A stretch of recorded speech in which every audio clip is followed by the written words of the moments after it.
Okay, welcome to our second Plunge into Tech webinar. I'm Anna Messick, the Marketing Manager for Leadership and Education Technology at Corwin.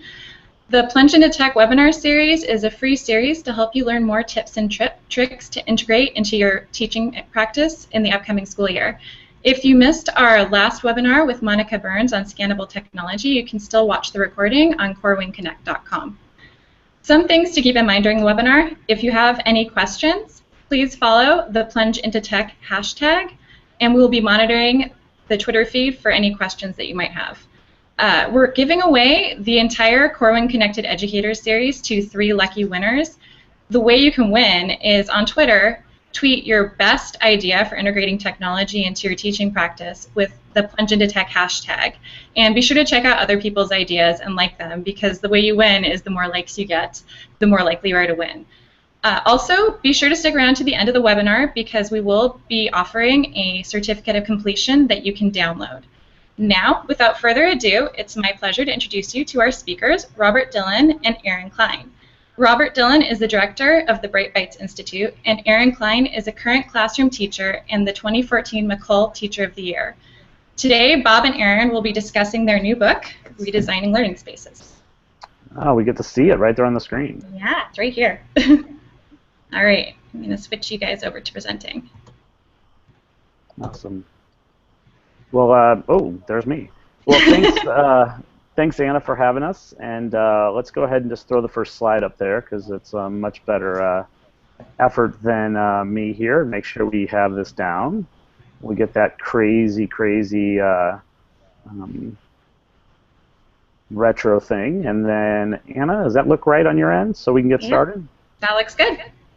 Awesome. Well, I just want to do a quick introduction of myself. I'll let Aaron do hers. Yeah, my name is Robert Dillon. I was a middle school principal for 15 years, tech director for the last 3 at the Afton School District in St. Louis, Missouri, and had the pleasure of co-authoring Redesigning Learning Spaces with Aaron, Ben Gilpin, and AJ Giuliani. I think all of us have a passion to see learning spaces look different around the country, so that kids have their best opportunity to grow and learn. Aaron? Hi, I'm Aaron Klein. I blog at kleinspiration.com. I'm currently a 2nd grade teacher in Michigan, and I also blog for Scholastic as well, and I was the 2014 McCall Teacher of the Year.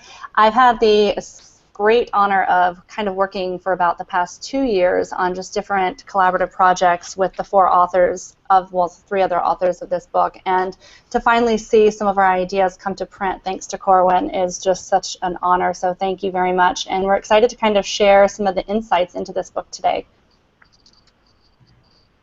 Yeah, one of the first things probably worth mentioning is the idea that when we think about learning spaces, we really are focused on the concept of brain-friendly classrooms. I know you've heard a lot of folks talk about classrooms as Starbucks and classrooms as this and that, but really we took a look at the deep brain research that goes along with classroom redesign, and I think that it's important to really stay focused in that space when you're thinking about these things, because it's really easy to just fall into the trap of looking at things that are cute or neat or nice, when really this is an important piece of learning that goes along with that. Aaron?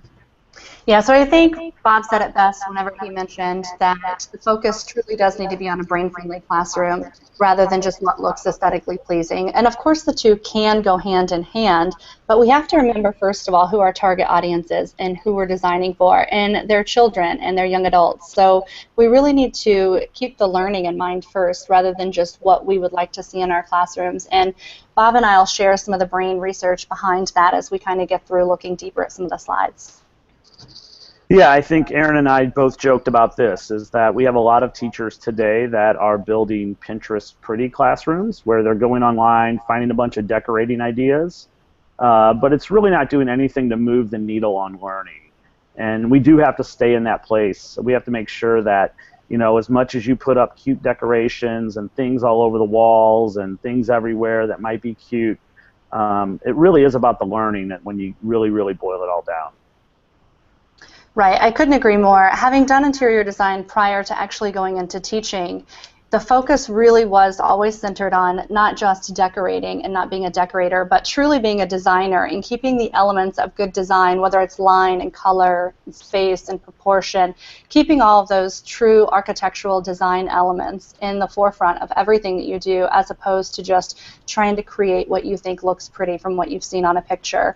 And the transfer of that into learning really shows in the research. You know, Carnegie Mellon is what first comes to mind for me.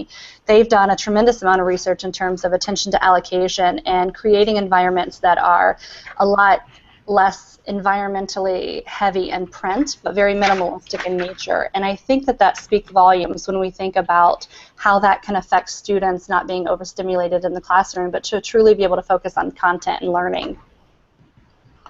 Yeah, and I think it's twofold, and I think I like to enter into these conversations with superintendents and principals and teacher groups thinking about two things. One of those being that things are truly learner-focused. So often in education, we're doing things because we're chasing what another school district has, or maybe what we've heard about, or what we've read about on Twitter. But what about our learners? It doesn't matter. And just showing a lot of pictures here today too, so we want to make sure folks get some ideas, and is it focused on that? They can look different, because I think it's important to note that when you're designing a learning space, it really isn't about cookie cutter. It really is about customizing to fit the needs of your kids, your community, and the space that you have. And it's going to be different whether you're a drama teacher, an art teacher, a math teacher, an elementary teacher.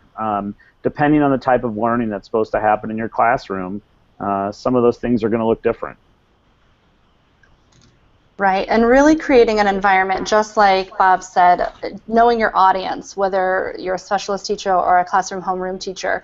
But I think what's paramount, too, for teachers to realize, especially as we get involved with redesign projects over the summer, which is where a lot of that truly takes place, but really thinking about who are you designing for and how much of their voice is going to be incorporated into that design that you decide to create, and really getting that student opinion and what it should look like. And when we do design, the first person or the first group or the first company that we contact is our client. And for us in the classroom, there are one of us, and there's a tremendous amount of students. So they're the ones whose voice truly needs to shine as we go forward in the design process. Yeah, I've heard a lot of teachers say things like, I'm not a designer. I don't know how to design. And, I think ultimately that all humans have that design element in them. Not all of us have it fully fleshed out. Not all of us are interior designers, but I do believe that all of us can build a design mindset, whether it's using design thinking, whether it's visiting other classrooms, whether it's listening to designers, whether it's gathering ideas. That I think that all teachers have that opportunity to kind of really build a mindset, and it really is a different way of thinking. I think that for a long time we've had a real legacy thinking around how we can do classrooms. And it really is going to take us breaking out of the mold to really bring something that is just highly powerful for kids. One of the things we tried to do was put more adults in spaces that were creative and innovative. This is a picture of what we called Room 15, a pretty creative name there, for our kids. But we wanted teachers to be planning and thinking and talking in places that really felt and looked differently. It was amazing to see visitors come to our building and get down and sit on the floor and take their shoes off and really dig into what was going on. But you can see it really does change the conversation with the adults in the building when they're in a creative space. Right. One of my favorite things that I hear a lot of presenters talk about who are current classroom teachers or administrators, but definitely working in the education system, is they really enjoy going into a classroom when you walk in and you can't tell where the teacher is. because the teacher is so far immersed in the learning and working alongside the students, and students are just taking an active parallel into the learning process, and there's not just that one person sage on the stage per se. So I love that flexible seating in terms of classroom design really helps allow for that. There's not that, you know, teacher-centered classroom where the board in front with the teacher in front or the podium, but flexible seating, really unique structured layout of environments is really important. And talking about the mindset, you know, Bob's absolutely spot on when he talks about everyone can truly be a designer. It's just how much research you decide to put into it and really think thoughtfully about your classroom design approach. One of my favorite quotes is by Henry Ford, and he says, "Whether you think you can or you can't, you're right." And I tell my students that, and I tell everyone that I get to do consulting work with, you really just have to be in the right frame of mind and believe that you can do this, but you really need to look in the right places to help lead and guide you. And that's why I'm really proud of the book that we came out with, because I think it offers people a lot from the classroom teacher's perspective all the way up through the district perspective in terms of a research-focused, brain-friendly classroom design approach for education.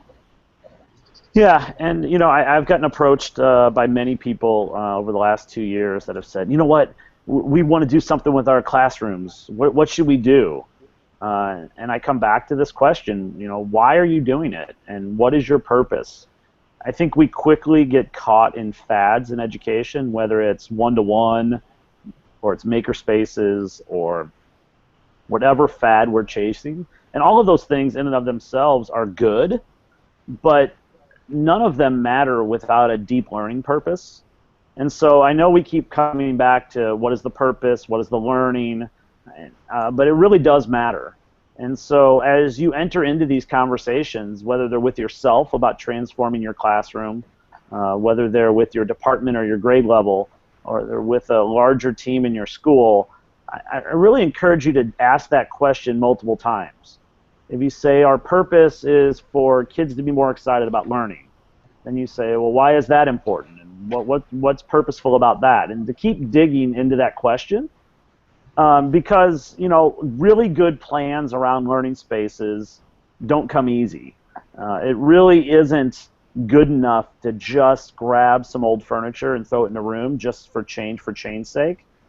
I do think that you have to be really intentional about, you know, I want more collaboration in my classroom. I want more communication in my classroom.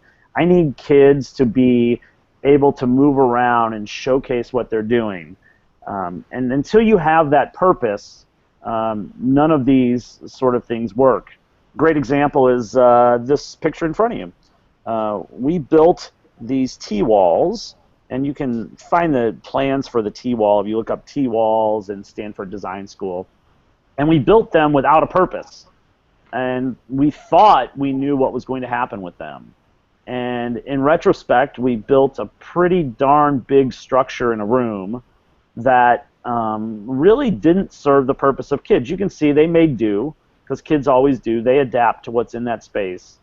But what we realized was that, you know, these really only need to be about 4 foot tall or 6 foot tall so that kids can talk over the top of them. They can really roll them around.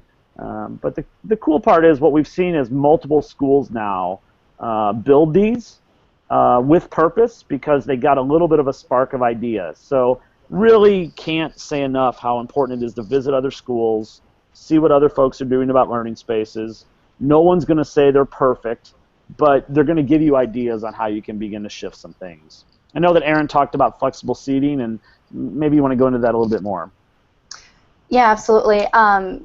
Right on with a need for really having a purpose. And as a personal example for me in my classroom, when I was teaching at the elementary level, I realized that the classroom that I was in, there was a definite need for more space. I couldn't navigate around the room. I couldn't reach kids in the back of the classroom, and it was really a challenge for me to do any sort of personalized learning or flexible groupings for students that needed to work with one another. And as a result, there was just minimal collaboration in our classroom. Classroom engagement was kind of low, and I knew something needed to change, and it was because of the lack of space in the classroom. And when I sat with my students and we really started talking about what is wrong with our space, and we thought about what was taking up the most room and how could we change that, we, upon quick evaluation, realized that it was the actual bulky furniture, the desks in our room. So that's when I, a couple years ago, went on this Ditch the Desks movement, and it became really popular. It got a lot of notoriety on the internet, and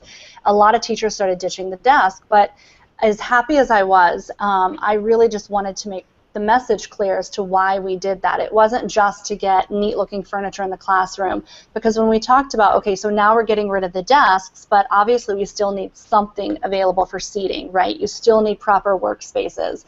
So when we talked about the ergonomics with our students and what was really going to work well in terms of form and function, the students thought of some really creative ideas, but they did that by looking at our actual space. And one of the creative ideas that our students a couple years ago came up with was to put a breakfast nook in our classroom, a corner booth.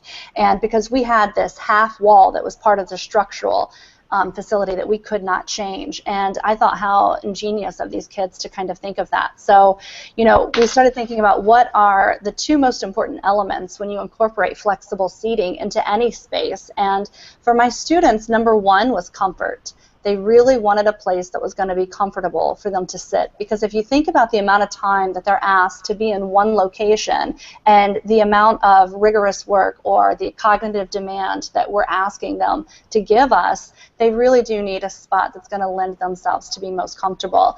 And the other was that they wanted it to be very mobile, very flexible, because so often during the day, depending upon what curriculum we were working on, sometimes they would be asked to work independently, sometimes they would be asked to work within a partnership or within small group settings, or even with the teacher or whole group. So there really needed to be furniture that we could move quickly without having to take up too much of the class time, because we know as teachers that every minute truly does count. So I thought the students were really smart in thinking about comfort and thinking about ways to have flexible grouping, not just thinking of awesome furniture to put in the room, like, oh, my mom has a rocking chair, we should add this. They really thought intentionally, like Bob mentioned, that key word, being thoughtful with an intentional approach about what we put in our space. And just because you do see something on the internet, it doesn't necessarily mean just because it looks like a great idea that it might work for your space. You really have to evaluate your floor plan along with your needs for your classroom as a teacher. Yeah, it was interesting. I had a chance to visit Albemarle County School District in Charlottesville, Virginia. And one of the things they talk about is anytime they redo a space, they make sure there's at least 3 different types of seating for students. Certainly that's not the answer, but I also know I've seen these classrooms where 30 desks are removed and 30 yoga balls are moved in. And oftentimes we know that that doesn't meet needs. I love this picture in that there's lots of options. There's a bench in the back, there's stools, there's seats, there's high tops, there's comfy seats. There's all kinds of ways for kids to interact in this room. Just one example, but it doesn't really matter. You look at another place like Epic Elementary School in Liberty, Missouri, where they have foam stairs for kids to sit on, and you can see the little stools, and you can see the different places. The school is great. I mean, they showcase how flexible learning spaces really aid project-based learning. They have 50 students in a space with 2 teachers, very tech-rich environment, really one of my favorite elementary schools in the country, and they really have taken to heart the idea and the importance of learning space design and flexible seating and being a part of that. I always like when Erin talks about how her classroom is not very big, even though it seems like it, and we don't always have to just add more to make our learning space better. So maybe what have you done in that regard, Erin, and maybe some stories there? Sure. 2 years ago, in fact, my administrator came in. He knew I was working on a huge redesign project, and I couldn't wait to get his feedback for him to see it. And he had watched a couple of previous webinars I had done, so he knew my philosophical approach in terms of a brain-friendly classroom environment and just keeping everything, less is more, and keeping that minimalistic environment. And I remember as soon as he walked in, I did not get the reaction I anticipated. He looked at me and he said, "This doesn't really seem to go along with everything you've been talking about." And I'll admit I was a little bit taken back. I really appreciated his honest feedback, and so I asked him for specifics, like what exactly he meant, and he said that, you know, upon entering, he immediately felt as though the room was very crowded. There was too much furniture, and I think, you know, I didn't realize when I had ditched the desks and taken everything out, I didn't necessarily move in, you know, like 30 yoga balls, but I did move in. I kind of went crazy in my basement. We had just downsized houses from about 4,500 square feet to, you know, about 1,800, and I had all this extra really nice furniture. So when I brought in a couch and I brought in a high bar top table and I brought in, you know, the breakfast nook plus just all these other little nooks of areas to create, what I had done is exactly the problem that I had already had. And I'm so glad that he came in and offered me that feedback, because without that, I don't think I would have realized, because again, I got caught up in the, oh my gosh, what do I think looks good? And I had gotten away from what would be best for my students in terms of teaching and learning. And when I was in this space working over the summer, I was working without students in the classroom. And I think that that's when most teachers redesign, but it's really difficult when your clients aren't working alongside you, and to have to imagine their bodies in the room navigating the space, working together with their own belongings and personal items. It was just a different mindset that I had to kind of go through the growing pains of learning myself. And from that process, I really learned to think about furniture items that would allow comfort, but then also that would maximize seating. So not just bringing in additional items just for the sake of having a variety, but really thinking about what different furniture options were out there that could accommodate the most students, because we know that our class sizes are increasing. Unfortunately, they're not decreasing. And we really need to think about every single item that you put in your room. I often speak about, you know, our classrooms are not a storage facility for teachers. They're really a workshop for students.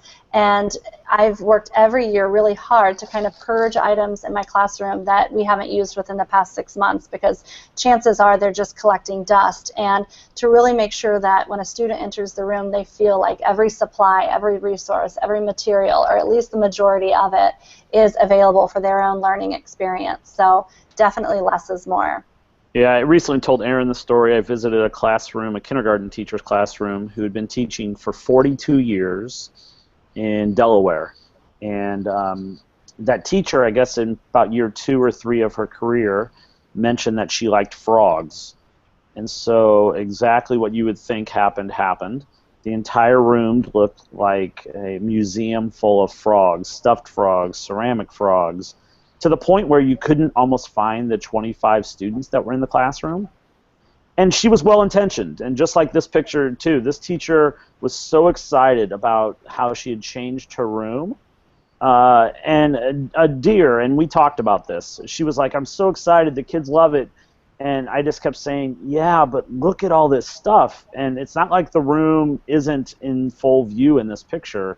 You can't sometimes bring in full-size couches and office chairs and all these things when they really don't meet the needs of students. You know, you also see spaces like this where you know, they found a way for things to be functional. They were able to take things out as opposed to put things in. And you know, one of the questions comes as soon as you start talking about learning spaces is, where am I going to find money to do this? And honestly, it doesn't take money to remove things from your classroom. And so if you do nothing else around redesigning your learning space, like Aaron said, you could be, what haven't you used in the last 6 months? Let's find a place for that to go. Whether that's Goodwill or a storage locker or someone else's space in the building. How can you do addition by subtraction? Another piece here that's probably worth talking about fits right into the learning process, and I think that we really need to think about the walls of our classrooms a lot differently. For too long, walls have been places where, you know, tons of anchor charts are up. We have things up that, you know, maybe it's student product and student tests, but I really believe that if classrooms are supposed to be a place that really promote process, whether it's the writing process, whether it's design thinking process, we really have to think about how are we giving kids the opportunity to do process. Is it by having prototyping materials? Is it having access to things where kids can store their materials? I love this trash can idea where they repurpose these trash cans for prototyping materials. But I think all of these things really speak to the importance of promoting process. And I love that as you walked through this, that these weren't final products. These were things that were in process.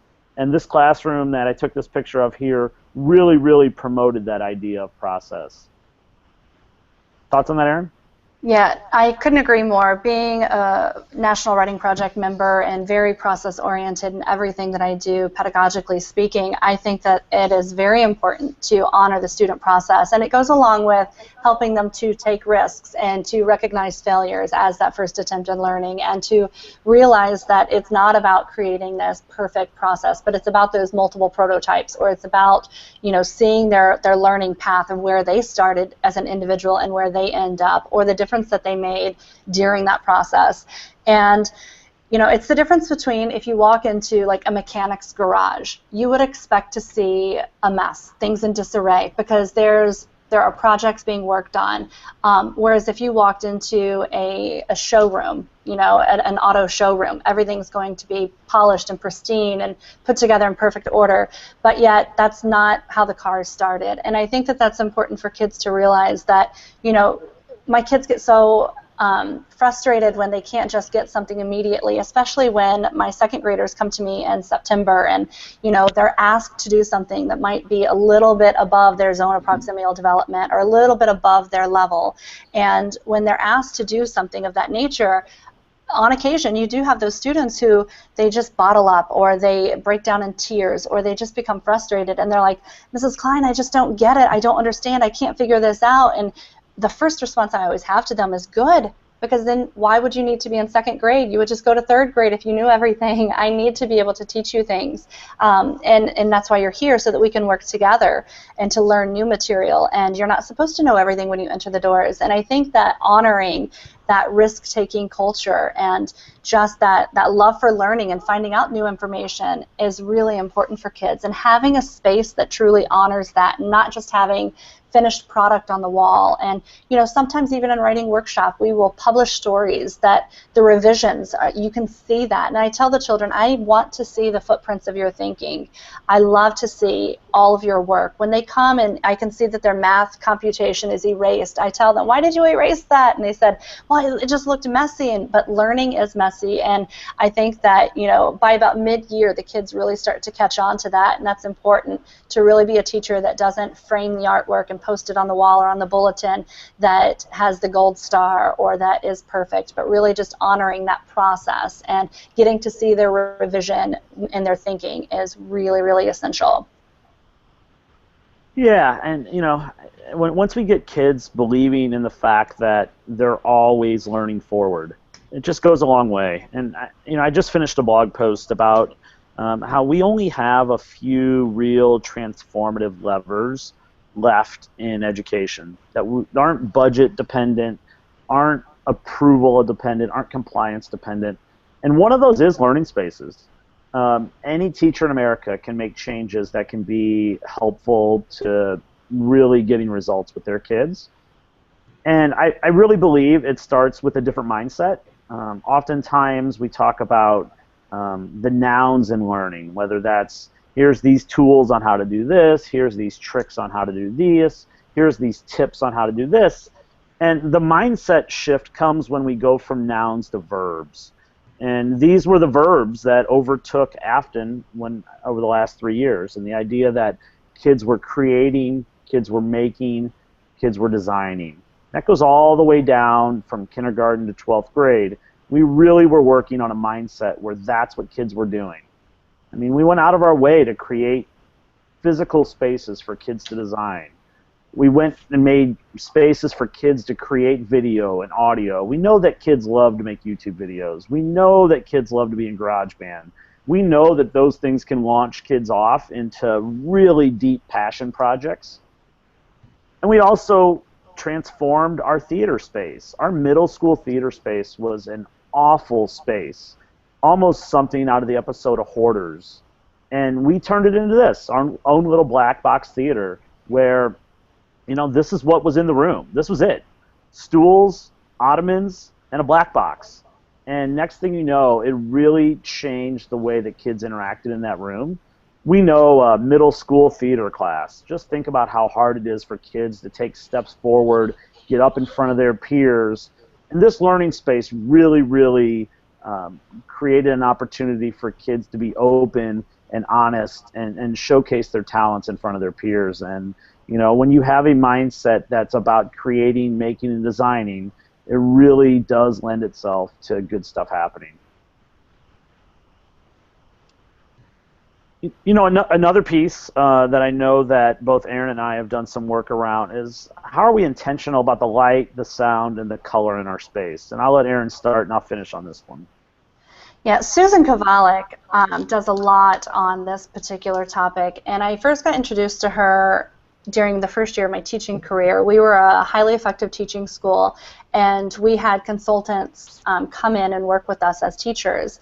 And one of the very first things that these consultants worked with our group of faculty was to create a brain-friendly environment for students centered around what a difference light, color, and sound can make. And in terms of lighting, you know, we talked about budget and how can we do this, but when you have a lot of fluorescence in the classroom, there's a lot of research on that showing how it can cause headaches and how it can put glares on laminate, just a lot of different things that fluorescence can do in the classroom and the learning spaces. Whereas, of course, natural light would be best. If you have windows, we teach, well, obviously, you know, there's other reasons for this too. We have no air conditioning in our building, so in the summers it does get warm, but we teach without the lights on in the classroom. So we turn the fluorescence off, we open up all of our windows and let the natural light in. We do this in the winter time as well, through all the seasons. And you know, just because you have lights in your room doesn't mean that they have to be turned on. I've found that it has helped to calm the classroom environment.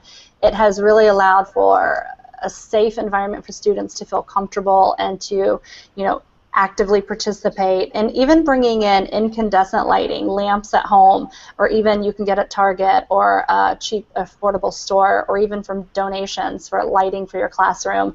And thinking about colors, another aspect that Susan Kovalik has done research in is for elementary students. She speaks in her book on the ITI approach, integrated thematic, is that when you bring in a lot of the salmon colors and a lot of the pastel greens and the soft blues, much like what the slide is right here, it really speaks to allowing for children to be able to focus on the content at hand without being overstimulated. And for the upper grade, she says you can bring in a little bit more bold color like the salmon, etc. But for the younger kids, really young, early primary, she even speaks about not even going towards the blues and the greens, but even the off-whites and just keeping, you know, with that eggshell kind of color, very monochromatic in nature. And it doesn't really cost a lot for a gallon of paint if you're able to kind of transform your room in that regard. If not, then just thinking about window treatments if you have those, or the colors of bulletin board paper that you use, or the bulletin board borders, just avoiding patterns, doing more of just a solid color scheme, and just thinking about what also would be gender neutral, because so often I think we design what we think would look good, but without really keeping in mind that we have both boys and girls represented, and we need to really be cognizant of that in our design approach. And also, in terms of budget, you know, I know that we're talking about lighting and color, but as a side note, I just wanted to mention too, bringing in nature is really important and can add just that pop of color if you want something a little bit more vibrant. But it also allows bringing in nature for kids to have authentic jobs in the classroom and just to create that level of authenticity rather than just being the pencil sharpener. They can be the gardener, and just adding in kind of that Montessori approach to teaching and learning as well. Yeah, and I wouldn't put down the idea that it's also important to think about the art in our spaces. I'm not saying we need to go out and buy $500, $1,000 pieces of art, but there are some things we can do, whether it's in libraries or hallways or even our classrooms, that really bring a sense of awe and beauty around art. We were able to install this piece in our middle school, and it became an idea space in the middle of our library where every month there was a new question that was asked, and students would be able to fill out the answer or respond to that and then clip it onto this. So it would be fully displayed in this beautiful light that was in this space. And we really went out of our way to be thoughtful about sound and light and color. One thing Aaron didn't mention about sound is that, you know, some studies say that kids miss somewhere in the area of things that are said by teachers in the classroom. And that's significant. And if we don't at least think about that, and I'm not saying that we all have the budget to put acoustic tiles in, but there are places in the room where you can stand that it's quieter. There are ways to, you know, unplug your refrigerator for a couple hours so that that hum of the refrigerator isn't happening. The fluorescent lights put off noise, and we sometimes don't even realize it. We're kind of immune to it. But we really do have to be thoughtful, certainly in a fiscally prudent sort of way around color and light and sound. I also note that we talked about student voice a little bit before, but students absolutely have to be at the core of this work. And they can be young students like this. I love this picture. I love to think that students that are 6 and 7 and 8 are figuring out the green screen, figuring out how to make videos, figuring out spaces where they can create and make and design. And, you know, just too often adults sit around and make decisions about the types of learning spaces that kids need. And it's unfortunate because I think students would have a lot to answer and a lot to say about that. And I reiterate this all the time to the folks that I do projects with around learning spaces, is that we're here to design with students and not for students. And we make that you know, mistake all the time in education. That picture made me smile, seeing the kids. I think that, you know, I love that. I've been so guilty in my own teaching career that whenever I have a tech glitch or a tech fail, the first thing that, you know, you've got those 2 or 3 kids that just pop up and they're like, oh, I know how to fix it. And, you know, so often as teachers we're guilty of saying, myself included, oh, sit down, I've got it, or just have a seat, or just be quiet, or pull out your books and read for just a minute while I fix this. And, you know, I've worked really hard in my own practice the past few years to just say, well, why don't you come and just try and fix it really quickly? And it's, you know, so often it tends to be sometimes the students who you wish would be a little bit more engaged in the actual lesson that you're going to teach. But to give them just that level of empowerment to be able to help get the lesson started or to help you fix the problem is sometimes all the encouragement that they need to kind of be seen as a leader in the classroom or as someone who is capable. And I think that that's important for us to honor those opportunities for real authentic support and help in the classroom, not just who can answer this question or who can help with this particular project, but when something authentic happens and there's a need for it, that, you know, there's not just the one person who happens to be the adult in the room who can fix it. And whether it's answering the phone or if there needs to be a tour of the school or anything that happens in the classroom, any sort of authentic experience that you can allow the students to really be empowered by, I think is important. Yeah, and we think of things really easy like this. You know, we create cubbies for kids, and, you know, if we ask the kids, is this useful? Is this what we want? Is this what our classroom's about? Sometimes they would say no, and it would be interesting to see what their solution was instead. It's amazing how sometimes their solution's much more cost-effective than ours, but we forget to ask about little things. And, you know, it doesn't have to be something like this. It could be, what should be in our room? Where do you want to learn? Now, I'm not a big advocate of, like, starting the year with a complete blank slate, because I don't know that kids really totally know at a deep level how they want their learning space to be. But I think Aaron alluded to it before, that we really have to think about it being in beta, that we may have the learning space different than when the kids left in June, but it needs to be different in September and October and November and December, because if you change your learning space when kids walk back in August and it looks the same way in May, you may have made some upgrade, but you're not getting it. Learning space design is about flexibility and agility to meet the needs of kids, not to make it different for next year. Yeah, one of my favorite things that we did before we get on the topic of technology, Bob, was it was over the winter holiday break. The students came back in January. I actually did a pretty lengthy Scholastic post on this with a ton of pictures. But the students, one of them came in and said, "Mrs. Klein, why is our classroom library not cool?" I was like, "What do you mean, why is it?" And I thought it was pretty great.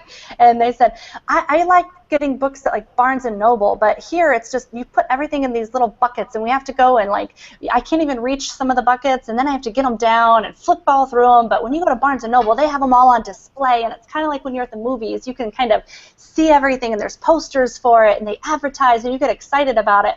But in here, they're all just put in buckets and on shelves, and you know, my first instinct was to get a little bit of, defensive, but then it was I just had so many questions like, well, he's absolutely right. Like when I walk into a Barnes and Noble, I don't leave without spending at least $50 because I'm so excited about all the great books on display and all the themes and how they're always changing and how every single time I go in Barnes and Noble, the display is different and the books being highlighted are different, and it is exciting. So I asked the kids, well, how can we make our classroom library more exciting and make you want to have that point of purchase sale experience where you can't help but just like walk into the classroom and go grab a book. And ever since we did that, we took majority of our books off and out of buckets and displayed them on shelves. And I only put a portion of our classroom library out at the, at that time it was the middle of the year. And then I kept some of them back. And then we would highlight certain genres and certain time periods. So the books were always changing. And what I found as a teacher was that no more were kids coming in February and saying, I've read all the books and I don't have anything else to read. And we know as teachers that that's not the case because we have hundreds of books in our library, but they're bored of what's available. And when you put everything out on display, it just becomes monotonous. And they do need, we know that the brain, when we think about bringing it back to that brain-friendly classroom, the brain seeks variety and novelty and patterns. And when you change that in the classroom, I mean, just a very common sense example, student walks in on Monday and, you have changed the American flag in your classroom, or you have changed just your, podium or the anchor chart paper or the tape dispenser, and they're like, oh my gosh, Mrs. Klein made a big change. And, you have to address that because students realize immediately when something in their environment or in their space has changed. And ultimately, that's what we will want, is to get them to ignite that fire and that passion for learning and just to be able to seek and discover and wonder about the content. And when you create spaces that lend for that, you'll definitely see the curriculum and the ability to enhance your pedagogical approach really enhanced. Yeah, it's incredible. And the other piece is that we're seeing more and more schools that are trying to wedge this beautiful opportunity to have access to technology into really old legacy learning spaces. And we see these pictures of, laptops sitting in rows and teachers monitoring students' work from their desk. And just truly, truly believe that technology and mobile technology, whether it's phones or laptops or tablets, really lend themselves to a different way of thinking around learning spaces. Now, I'm not saying that technology needs to be everywhere all the time, but it can really, really amplify a really good learning space. Places that still look like this, desktops with tables that take a little bit of a portion of a library up, really aren't effective anymore. I mean, there's no reason why this couldn't be a set of iPads that kids go pick up off a table if they have something to do. We see all kinds of libraries around the country that are putting their circulation desk, where the kids are able to check out books on iPads, where kids are able to look up where there are books on iPads and tablets and laptops. And it's amazing when those things start to shift, what you could even do with a small space just like that. Love this idea. Love the idea that now you're thinking about technology and learning spaces together so that kids can collaborate on their work. Certainly it's nice to collaborate on Google Docs, and you can do that around the room, but amazing to think when 6 or 7 kids are unplugging and plugging in their devices, folks are looking at that, they're making corrections, they're making revisions, they're having deep conversations about what things should look like and could look like. And these types of stations are just much different than the way we've thought about technology before. And, we go back to these girls, right? Like, there they are again. There they are filming themselves with a light board and a camera and whiteboard space so they can use it for teleprompter. Just really do think that technology integration and learning spaces really spiral together in a beautiful way if they're done the right way. Yeah, Bob, I'm going to let you talk a little bit about Donors Choose. I know that you know a lot about this, and just kind of let the audience know about that opportunity for them as well. Yeah, and I think that budget's interesting because I can tell you every time you start a conversation, whether it's a presentation or a one-on-one conversation or a consultation with the school district, they're saying, we really don't have a huge budget. We really don't have a bunch of money that we can splash at that. And we talked about addition by subtraction, which is certainly a good start to that strategy. We can talk about going and getting donated things, but we certainly don't want our spaces to turn into things that look like, the salvage yard or Sanford & Sons, as someone told me. So we're encouraging folks to take their time with their budget, to really think and be creative about what you want and what the purpose is going to be before you start asking for things to bring into your classroom. Because once you start asking parents, you're going to end up with tables and chairs and lamps and all kinds of things that it's going to be really hard to then throw them away because your parents donated them. So just encourage folks to use a budget strategy that I mentioned in this book. Around spend 30% of your budget.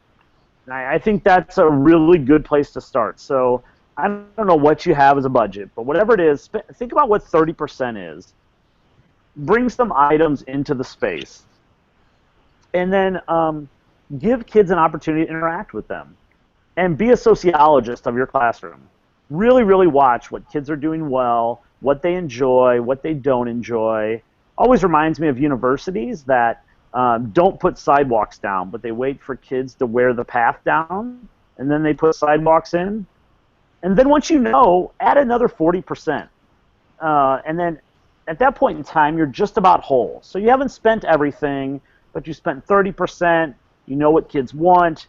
You build around that. And then at some point in time, you're a year or 18 months down the road, you still have 30% sitting in the background to either replace, replenish, or rethink what you're doing. And so just encourage schools not to say, hey, we have $10,000, we've got to do these rooms, let's get them changed. Whatever that is, sometimes that process ends up taking kids out, doesn't allow you to observe, and really isn't about being a prudent fiscal agent to the money that you have, whether it's from Donors Choose or whether it's from the PTO or whoever's donating that money.